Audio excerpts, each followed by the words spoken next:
The main characters of today's case are a middle-class family of 4 living in the suburbs of Hong Kong. They led a peaceful, simple life and had no conflicts with anyone. However, in just one night, everything changed completely. All 4 family members mysteriously disappeared. No one knew where they had gone or whether they were alive or dead. Through deep investigation, the police uncovered a horrifying truth. The entire family had been brutally murdered in their own home. Who committed this terrible massacre? What reason could drive someone to act so cruelly, not even sparing the children? Let's explore this case with crime documentary files.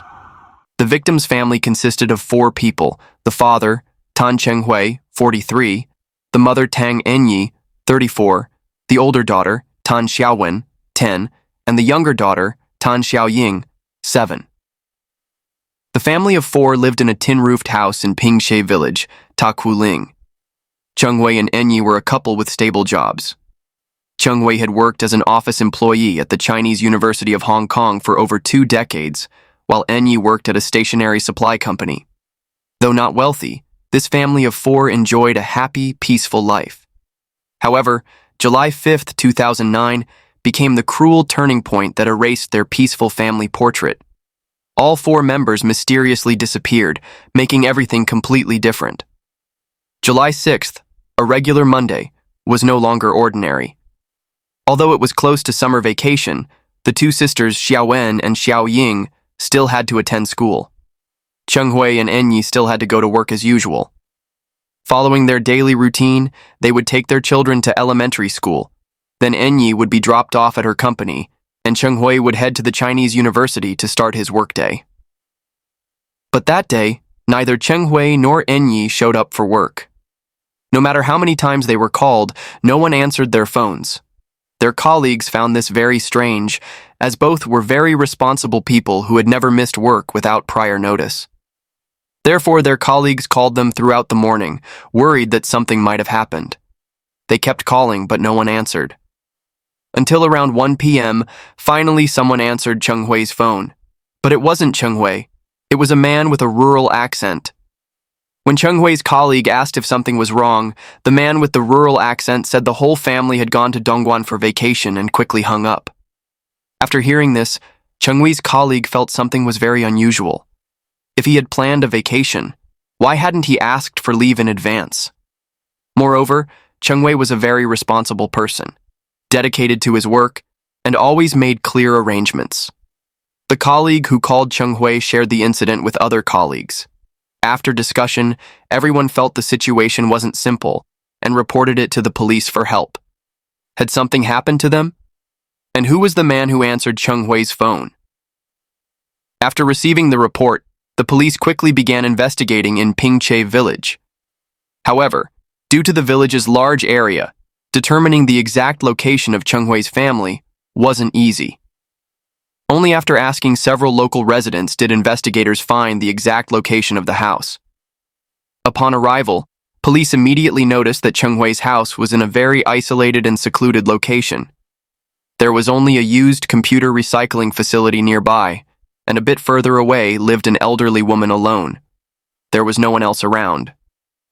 The first thing investigators noticed was that Chenghui's car was still parked in its spot, suggesting he might still be in the house. They decided to call into the house, hoping to make contact with the family. However, despite repeated calls, there was no response whatsoever. During the investigation, police discovered a man nearby. They approached to ask about his identity and purpose in the area. The man introduced himself as Wang, a local resident of Pingshe village. He said the Tan family had gone on vacation to Dongguan, so they weren't home at the moment. When police asked him how he knew the family had gone to Dongguan for vacation, this man said the homeowner's cousin had told him so, and the cousin had instructed him to tell the police the same thing. Therefore, the police found the situation very suspicious and asked Mr. Wang to take them to find Chenghui's cousin. Mr. Wang was very cooperative and led them to find Chenghui's cousin. Since the cousin's residence was just across a road, it didn't take long before the police found Chenghui's cousin. His name was Xu Shengqi. It turned out he wasn't from Hong Kong, but from Zhongshan, Guangdong, and was visiting Hong Kong on a tourist visa at the time. Police asked Chenghui where Chenghui's entire family had gone. He said that on July 4th, the family had returned to mainland China to handle some financial matters. They would normally return before the children's school day, meaning they would be back the next day. Chenghui had instructed him that if he didn't return in time, and colleagues called asking why he wasn't at work, to tell them he had urgent business in Dongguan. Notably, the man with the rural accent who answered Chenghui's phone was Chenghui himself. After hearing his statement, police asked him to lead them into Chenghui's house. Chenghui's attitude was very cooperative, but he appeared extremely worried, repeatedly asking about his cousin's situation. When entering the house, police initially didn't notice anything unusual. The house looked just like any other family's home. However, upon careful observation, they discovered bloodstains in various locations, on the living room wall beside the bed. These traces made police suspect something unprecedented had occurred. Immediately, investigators called in the homicide squad to take charge. The investigation team conducted a detailed and careful search of the entire tin house. Meanwhile, they also sent people to Enyi's workplace and the children's school to verify whether the three had gone to work and school. Another important task was checking immigration records to determine whether all four had actually returned to mainland China as claimed by Chenghui's cousin. After investigation, police discovered that the last person to see Chenghui was his mother. Although Chenghui's mother didn't live with them, she lived very close, in a nursing home in Pingche village. On the morning of July 5th, Chenghui had visited his mother at the nursing home, leaving at 11:30 a.m. From this, it could be deduced that Chenghui certainly couldn't have returned to China on July 4th. After police searched inside Chenghui's house, they discovered more bloodstains in various places, such as on the living room wall, beside the bed in the bedroom, etc. They also found a blood-stained women's shirt and a rubber hose with blood on it, as well as Enyi's hometown return card and ID card. Moreover, immigration records showed that all four members of Chenghui's family had not left Hong Kong at all. At this point, police officially decided to arrest Chenghui. The arrest was prompted by strong suspicions about his involvement in the disappearance, especially after investigators discovered wounds on his fingers. Chenghui quickly explained that these wounds were from helping his cousin with house repairs caused by nails and screws. He still insisted that his cousin had told him they had returned to China. However, from various circumstances at the scene, police no longer believed his statements. Chenghui was immediately taken to the station for questioning. There, he maintained an uncooperative attitude, insisting he knew nothing and continuously expressing concern for his cousin's family. Beyond that, he didn't say a word about the incident. Faced with this situation, police had to shift their investigation strategy. They hoped that through other methods, they could find the whereabouts of Chenghui's entire family and rescue them in time. Each passing hour increased concerns about the fate of the four victims. The most effective and direct method to track missing persons is to monitor their spending activities. By tracing financial transactions, police hoped to determine Chenghui and his family's location. During the investigation, police discovered an important clue. At 3:02 p.m. on July 5th, someone attempted to withdraw money using Enyi's Visa credit card at an ATM at Chenghui Station. However, due to entering the wrong password, the card was retained by the ATM. When checking the ATM security camera, police were surprised to discover that the card user was Chenghui's cousin. Additionally, police found Chenghui and Enyi's mobile phones at the cousin's residence. This evidence helped investigators build a plausible theory about the case. Based on the collected evidence, police deduced that if Chenghui's family had indeed met with foul play, the incident likely occurred between 11:30 a.m. on July 5th, after Chenghui visited his mother, until 3:02 p.m. the same day when his cousin used Enyi's credit card. This brief period of less than 4 hours became the focus of the investigation. What could Chenghui's cousin have done during this time? And what happened to the family during those fateful hours? Calculating the time from when Chenghui left the nursing home to return home and when his cousin went out to withdraw money from Pingche village, it can be estimated that if the family of four truly met with foul play, it likely occurred between noon and 2 p.m. Could Chenghui really have made 4 people disappear in such a short 2-hour period? Before investigating further, let's learn about Chenghui's background. He was 42 years old, from Huangpu Town, Zhongshan. He was married in China and had a son and daughter. In China, Chenghui mainly worked as a construction worker and motorcycle taxi driver. Since 2003, he frequently applied for two-way visas to Hong Kong under the pretext of visiting relatives. When in Hong Kong, Chenghui lived temporarily at his uncle's house in Pingshe Village, where police found him. Of course, Chenghui didn't come to Hong Kong to visit relatives but to work illegally. Because Chenghui had inherited a tin house from his father, Chenghui wanted to renovate it to make it more livable. Therefore, after discussion between the two cousins, Chenghui applied for a two-way visa to Hong Kong, staying from 2 weeks to 3 months each time. They had agreed that Chenghui would pay his cousin Chenghui 300 Hong Kong dollars, approximately 38 USD per day, to help with house repairs. The daily wage of 300 Hong Kong dollars was below average in Hong Kong, but compared to Chenghui earning only a few dollars a day in China, it was much better. Moreover, Chenghui saw that Chenghui was very lazy in China, often not working, so he wanted him to come to Hong Kong to focus on earning money. Chenghui knew his cousin was building a house back home and needed several 100,000 yuan to complete it. If Chenghui worked in Hong Kong, he could earn several $1,000s monthly for house construction. Additionally, while Chenghui was building his house, since they had to demolish the old house and had nowhere to stay, Chenghui was kind enough to let Chenghui's entire family stay in his ancestral home in their hometown. Logically, the two cousins had a very good relationship. So had the police misunderstood Chenghui? But unexpectedly, when police showed Chenghui the image of him using his sister-in-law Enyi's credit card at the ATM, Chenghui, who had been silent until then, finally admitted his involvement in his cousin Chenghui's family's disappearance. He even said, "Officers, I accidentally killed them. Please give me a chance." Of course, the police couldn't and had no right to give him a chance.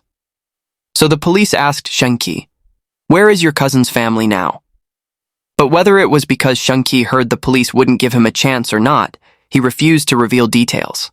Therefore, police could only continue searching around Chenghui's house to see if they could find all 4 family members.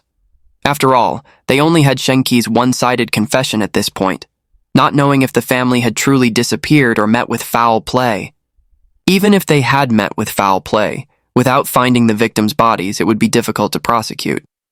From the time of arrest, after more than 10 hours of interrogation, until 4 a.m. on July 7th, Chenghui finally confessed to what happened. He admitted to police that after taking the lives of his cousin's entire family, he had buried all 4 people in their 4,000-square-foot garden. Therefore, police immediately requested firefighters' assistance to excavate where Chenghui had buried the bodies. Like typical cement-related murder cases, due to cement's hardness, excavating the bodies without damaging them was very difficult. First using drills to break through the surface cement layer, then using smaller tools to gradually dig out the soil inside. Indeed, Chenghui hadn't lied. Police discovered a child's hair. After several hours of effort, police finally found the first victim's body, one of the 2 girls. Finally, the entire process took 13 hours to excavate all 4 victims' bodies. They were buried on top of each other in a hole 5 feet deep, 8 feet long, and 8 feet wide. At the bottom was Father Chenghui, above him was Mother Enyi, and on top were the 2 daughters. All 4 bodies were in an extremely tragic condition. After being brought up, forensics conducted examinations of the victims' bodies. Chenghui had at least dozens of stab wounds, which were the cause of death. 65 stab wounds were found on his body, mainly concentrated on his chest, abdomen, and back. There were 13 stab and cut wounds on his arms and legs, including 3 wounds on his palms. Enyi's wrists were bound to her neck with 2 yellow cords. Her back was tied with an additional metal wire, and her toes were also bound with metal wire. Her mouth was stuffed with a white tank top, and her head was wrapped in multiple layers of different materials. The innermost layer was a blue sweater, outside which metal wire and tape were wrapped around her mouth and neck. Outside the blue sweater was a black plastic bag, also wrapped with metal wire. The outermost layer was a white plastic bag. further wrapped with an electrical cord. Enyi's head and forehead had 6 wounds caused by blunt force trauma. However, these 6 wounds were not the cause of death. She died from suffocation. The older daughter, Xiaowen, was also bound. Her chin and neck were wrapped with tape, and there was a long wound on her face. Her arms were severely twisted behind her back, then bound to her neck with a yellow cord. Her toes were tied with a yellow cord, and her body was completely distorted. The youngest daughter, Xiaoying's body was placed in a plastic bag, which was then tied with a yellow cord. When discovered, Xiaoying was curled up in the plastic bag, head at the bottom, eyes sealed with tape, wrapped from her eyes to her throat and lower jaw. Both hands were also tied behind her back, and both legs were bound with a yellow cord. Her cause of death was the same as her mother's: suffocation. So why did Chenghui act so cruelly toward his cousin's family, despite Chenghui treating him well, not even sparing the 2 children under 10 years old? And how could he alone kill 4 people? From when Chenghui visited his mother until police arrested Chenghui was only 25 to 26 hours. Could Chenghui really have killed people, bound them, dug holes, poured cement, buried bodies, and cleaned up the scene in that time? After Chenghui pointed out where he had buried his cousin's entire family, he began to confess everything. Chenghui said he actually had a relationship with his sister-in-law Enyi. He roughly told police that he had maintained proper boundaries, only going as far as hugging and kissing, with no further relations. Perhaps he had harbored secret love for many years without speaking. But about a year before the incident, while the 2 were having an affair in the house, they were discovered by his niece. The niece then told her father about this, but he and Enyi had denied it. Although Chenghui didn't believe them, because there was no evidence, and thinking perhaps the children had seen wrong, he still let him continue working there. But after that incident, the relationship between the 2 had changed. On the day of the murders, for some unknown reason, after Chenghui returned home from visiting his mother, he confronted him about why he had seduced his wife. After asking, the 2 got into an argument. As the conversation became more heated, he grabbed a knife and repeatedly stabbed his cousin until he stopped responding. By this point, Chenghui had stopped breathing. He then went to find his sister-in-law, who was cooking in the kitchen, to tell her what had happened and discuss how to handle it. But after hearing this, she reacted very emotionally, repeatedly screaming and throwing things. He said that to calm her down, he tied her up.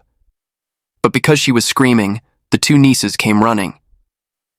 When the children saw him tying up their mother, they also screamed and immediately ran to their room, closing the door. Because the 2 children were continuously screaming, he didn't want others to discover what was happening, so he broke down the door and tied up both children. One can hardly imagine what the 2 sisters were feeling in that room at that moment. Chenghui insisted that from beginning to end, he never intended to kill his sister-in-law and 2 nieces. His cousin's death was due to a moment of rage, while the deaths of his sister-in-law and 2 nieces were just accidents. Because when he tied the 3 of them up, they were still alive. Afterward, he took his sister-in-law's credit card to withdraw money but couldn't succeed. When he returned to the crime scene, he realized he had forgotten to tape their mouths shut. When he remembered, it was too late, as all 3 were already dead. At that point, he didn't know what to do. Then he saw the food his sister-in-law had been cooking in the kitchen, and since he was hungry, he ate before thinking about what to do next. After eating, he thought about burying all 4 people, so he started digging a hole in the garden. After 2 to 3 hours, he had dug a large hole. Then he showered and cleaned up the blood at the scene before returning to his uncle's house to rest. The next morning, July 6th, he went to order cement early. Chenghui said he even paid extra to the store for quick delivery. Then he threw his cousin's body in first, followed by his sister-in-law, and finally their 2 daughters. After throwing in the bodies, he poured in sand, and finally covered it with a layer of cement. Actually, while he was doing all this, his cousin's and sister-in-law's phones kept ringing. At 1 p.m., after handling everything and thinking of an excuse, he finally answered his cousin's phone and told the caller that the family had gone to Dongguan. This was Chenghui's confession to the police. Of course, this was only Chenghui's side of the story. The truth still needed to be verified through police investigation. Let's look at the evidence the prosecutor presented in court to see if the truth matched Chenghui's account.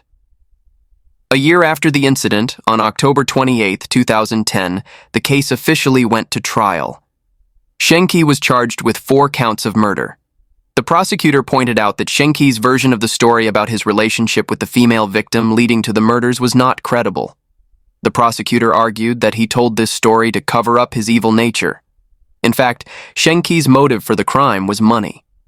The prosecutor revealed that at the time of the incident, because Chenghui was building a house back home and didn't have enough money, he had asked to borrow money from his cousin Chenghui but was refused. Therefore, Chenghui killed and robbed in a fit of anger. After killing his cousin's entire family, he had stolen his sister-in-law's credit card, 2 mobile phones, and police later found many electronic devices in the black box on Chenghui's bicycle, including a PSP gaming device, digital camera, HD receiver, surveillance camera equipment, and recording device. These were all evidence showing Chenghui acted for money. The prosecutor also argued that the way the 3 female victims were bound showed he intended to take their lives, meaning he had murderous intent.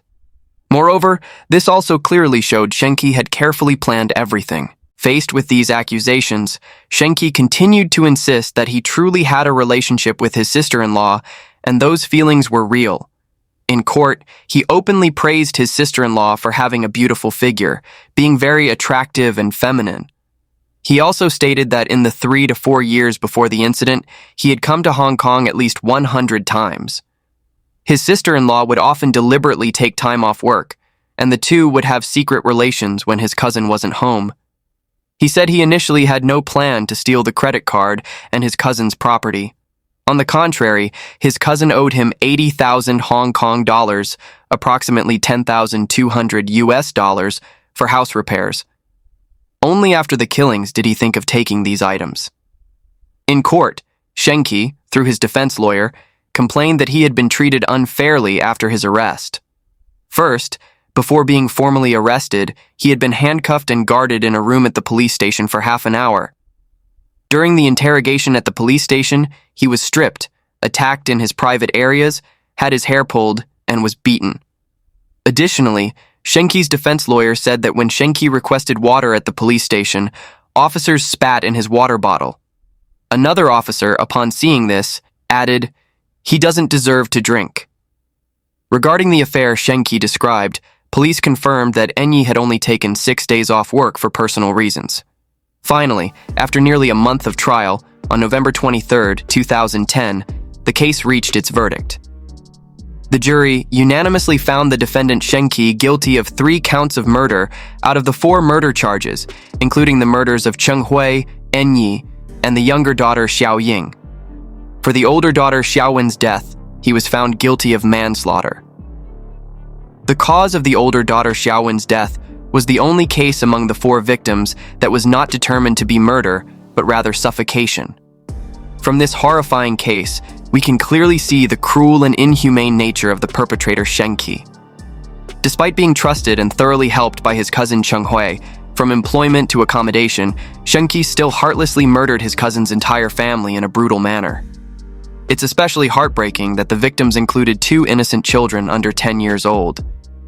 This case is a painful lesson about misplaced trust, while also serving as a warning about potential dangers lurking within even seemingly close relationships. And that's our case for today. Thank you for watching, and we'll see you in the next video.